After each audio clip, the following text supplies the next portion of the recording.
Political affairs में आपका स्वागत है और आज मैं आपको बताने वाला हूँ पॉलिटिकल साइंस पढ़ने का बेस्ट तरीका।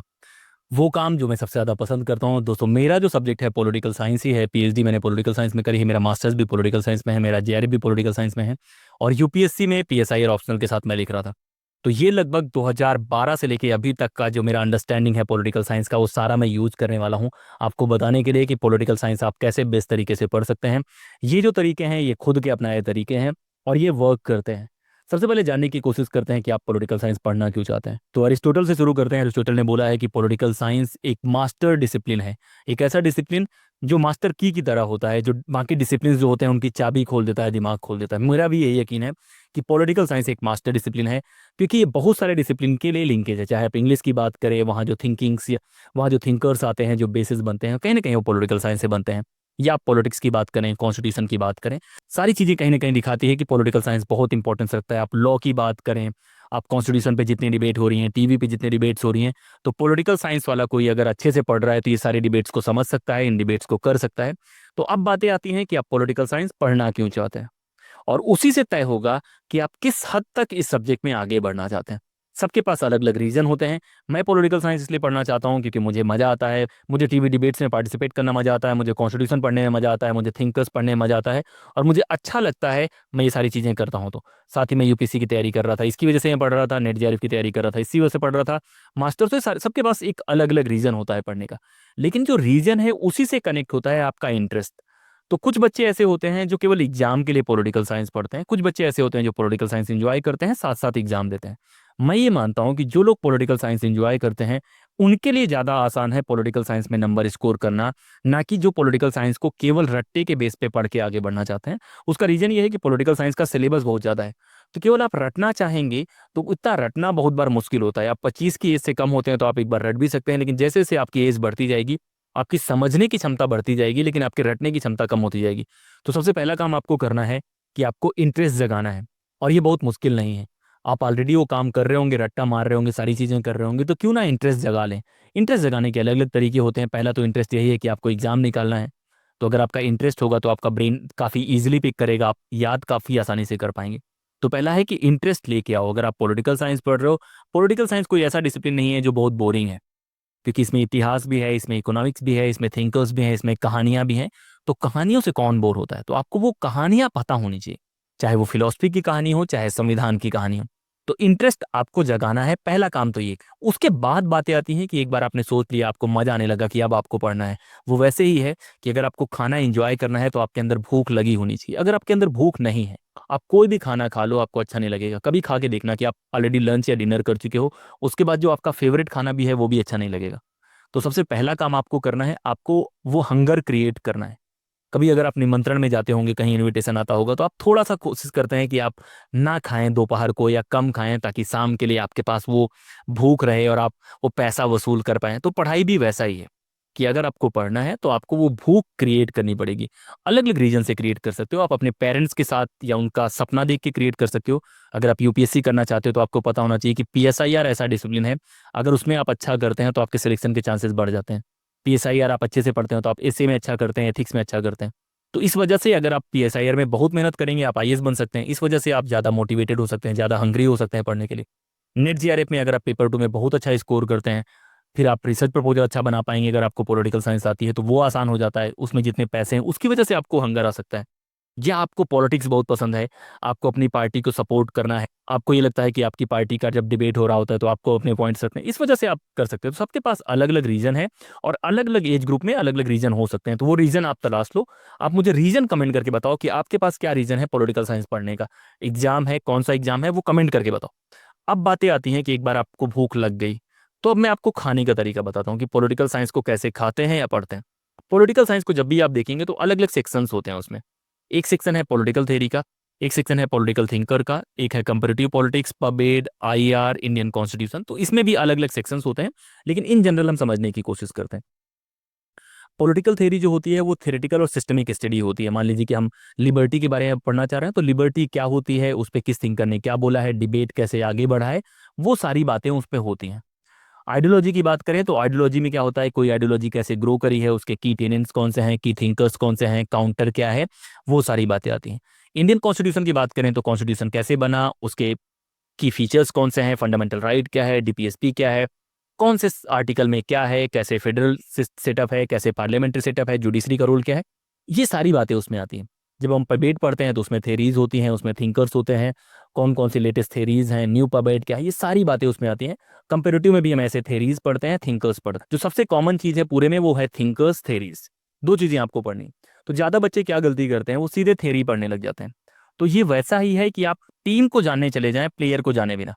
तो आप सबसे पहले प्लेयर्स को जानेंगे कि भाई मेन प्लेयर कौन है, तभी तो आप टीम बनाएंगे। तो किसी भी चीज़ को समझना है तो सबसे पहले आपको थिंकर्स को समझना होगा। जब भी आप पॉलिटिकल साइंस पढ़ने की कोशिश करें, खासतौर पर थ्योरेटिकल पार्ट, तो आप थिंकर्स को सबसे पहले पढ़ें। थिंकर्स को पढ़ने का मतलब ये है कि अब एक बार आप थिंकर्स को जान जाएंगे, मान लीजिए कि आप पॉलिटिकल थ्योरी पढ़ रहे हैं, आपको पता है कि पॉलिटिकल थ्योरी में लिबर्टी में जेएस मिल ने काम करा है। लिबर्टी के बारे में कुछ और लोगों ने भी बोला होगा, लेकिन अगर आपको यही नहीं पता कि जेएस मिल किस टाइम पे लिख रहे थे, JS Mill as a thinker कौन थे, जेएस मिल का अंडरस्टैंडिंग कैसे था, तो फिर बहुत बार आपका लिबर्टी पढ़ने का कोई फायदा नहीं है। तो सबसे पहला काम है आपको थिंकर्स को पढ़ना है। वो मेन थिंकर्स जो भी हैं, अगर आप पीएसआईआर की तैयारी कर रहे हैं तो उसमें तो है Aristotle, Plato, Machiavelli, Hobbes, Locke, Rousseau, JS Mill, Marx, Hannah Arendt, ये जो थिंकर हैं ग्राम से भी है उसमें। अगर आप नेट जेआरएफ का तैयारी करेंगे उसमें भी एक लिस्ट होगी, ऐसे इंडियन थिंकर्स की लिस्ट होगी। तो सबसे पहला काम है आपको इन थिंकर्स की जो बेसिक बातें हैं उनको पढ़ना है। उसके बाद फिर आप पॉलिटिकल थ्योरी की तरफ आएंगे। सेम आपको आईआर में करना है। आईआर के थिंक की चाहे आप मॉर्गेनथाउ की बात करें, वॉल्ट्स की बात करें, फिर उसके बाद जितने बड़े बड़े नाम हैं सबका नाम आप याद करके उनकी जो बेसिक थ्योरीज हैं वो पढ़ेंगे। तो ऐसे हो गया कि आप किसी मोहल्ले में घुस रहे हैं, उसके लोगों को जानते हैं, यार उसका घर है, उसका घर है, तो आपके लिए वो पूरा का पूरा बिछाना जो है, पूरा गेम वो आसान हो जाएगा। मैं बाद में बताऊंगा कि मैं क्यों करा रहा हूँ। सबसे पहले आप थिंकर पढ़ेंगे। एक बार आप थिंकर्स को पढ़ लेंगे, अब थिंकर्स को कैसे पढ़ेंगे? अब थिंकर्स को पढ़ने के जो सबसे बेस्ट तरीका है कि मान लो मैं कहता हूं कि मैं संदीप हूं। अब मेरे जैसे बहुत सारे संदीप होंगे, तो आप मुझे सिचुएट करेंगे ना कि अच्छा संदीप भैया जो जेएनयू वाले हैं, फिर जेएनयू में पॉलिटिकल साइंस कर रहे हैं, तो आप जितनी इन्फॉर्मेशन कलेक्ट कर सकते हैं आप कलेक्ट करने की कोशिश करेंगे। जब भी किसी थिंकर को आप पढ़ते हैं, सबसे पहले उसके कॉन्टेक्स्ट को देखने की कोशिश करो। कोई भी इंसान आसमान में तो होता नहीं है, वो कुछ चीज़ों, कुछ सवालों से जूझ रहा होता है, कुछ परिस्थितियों से जूझ रहा होता है।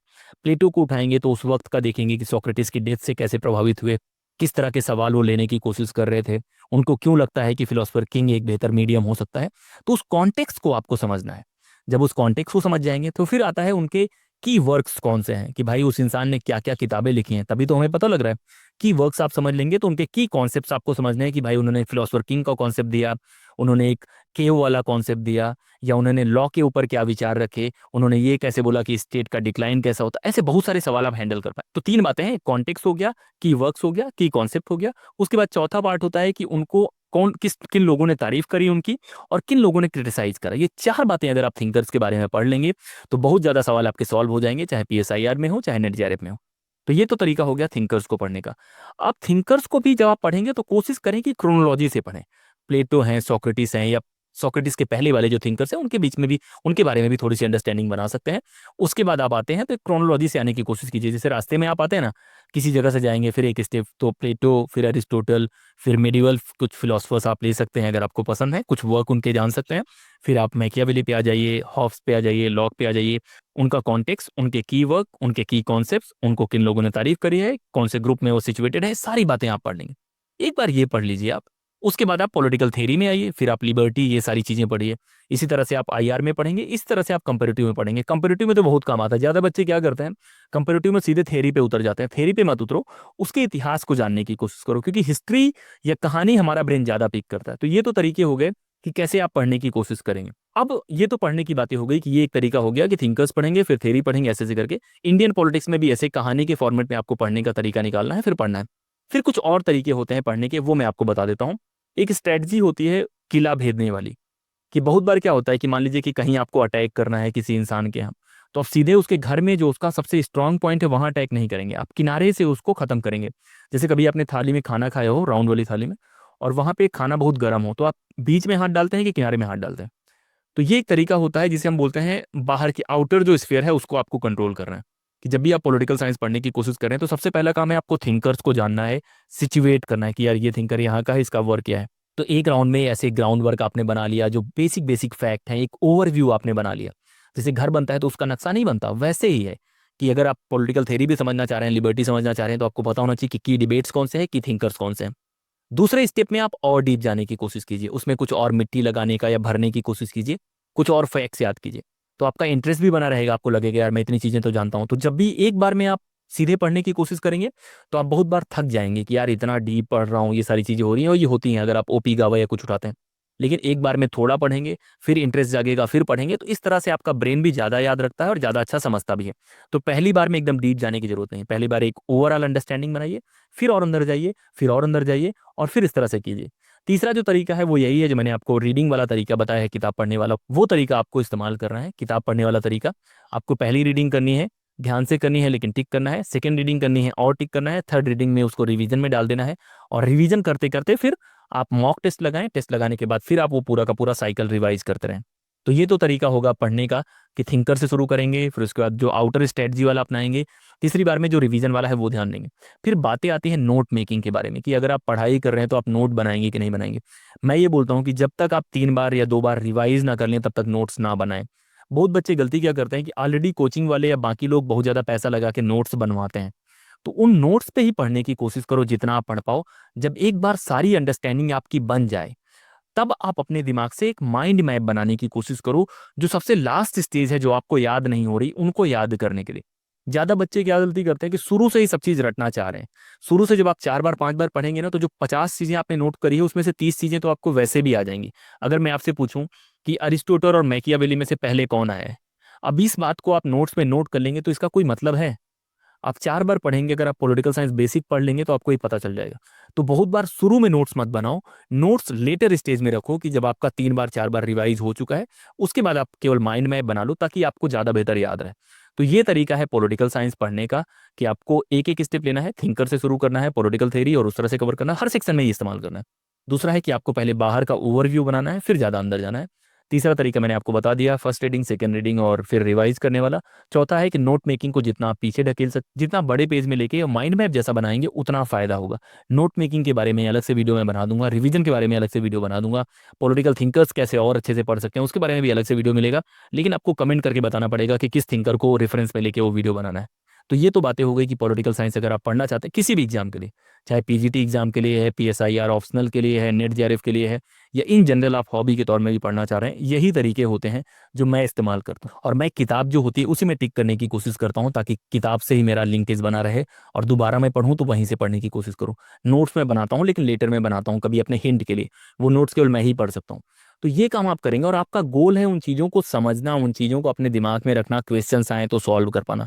गोल ये नहीं है कि आप एक अच्छी नोट्स बना के मार्केट में भेज दें। अगर वो गोल है आपका, आपकी हैंडराइटिंग बहुत अच्छी है, तो आप नोट्स बना के मुझे भेज सकते हैं, वो मैं मार्केट में उतार दूंगा। अगर कुछ पैसे मिलेंगे तो आपको भी शेयर मिल जाएगा। तो ये तो बातें हो गई पॉलिटिकल साइंस को पढ़ने को लेके, कि कैसे बेस्ट तरीके से पढ़ा जा सकता है।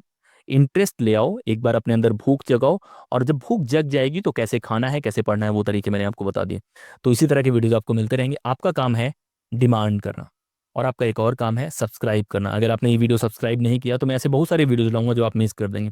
एक बार 2 बार अगर आपने ये वीडियो मिस कर दिए तो शायद आपके 1-2 नंबर कम हो जाएंगे। अगर 1-2 नंबर कम हो जाएंगे तो फिर नुकसान आपका ही है, मैं तो वीडियो बनाता रहूंगा। तो आप सब्सक्राइब कीजिए, बाकी लोगों तक शेयर करने की कोशिश कीजिए। लगातार इसी तरह के वीडियोस मिलते रहेंगे। इस वीडियो